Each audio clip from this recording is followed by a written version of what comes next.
যেখানে যেই গুন্ডা, যেখানে যে চাঁদাবাজ গুন্ডামি করার জন্য, চাঁদা নেওয়ার জন্য যাবে, ওকে খাম্বায় বেঁধে রাখবেন।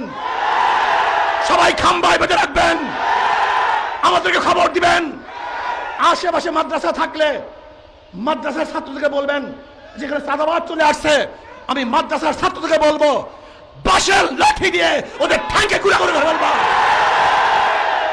আমার যুবক বাবারা, তোমরা কি দেখেছো এই 5ই আগস্টের পরে যে বৈষম্য বিরোধী আন্দোলন করেছিলাম, সংগ্রাম করেছিলাম, মানুষকে মুক্তি দেব, মানুষের কল্যাণ করব, সেই সমস্ত নির্যাতিত মানুষের মুখের মধ্যে হাসি ফুটাবো। যারা ক্ষুধার্ত তাদের ক্ষুধা নিবারণ করব, যারা বস্ত্রহীন তাদেরকে বস্ত্রের ব্যবস্থা করব, যারা গৃহহীন তাদেরকে গৃহের ব্যবস্থা করব, যারা অসুস্থ অবস্থায় চিকিৎসাবিহীন ধুকে ধুকে মরছে তাদেরকে সুচিকিৎসার ব্যবস্থা করব। কিন্তু আমরা কি দেখলাম?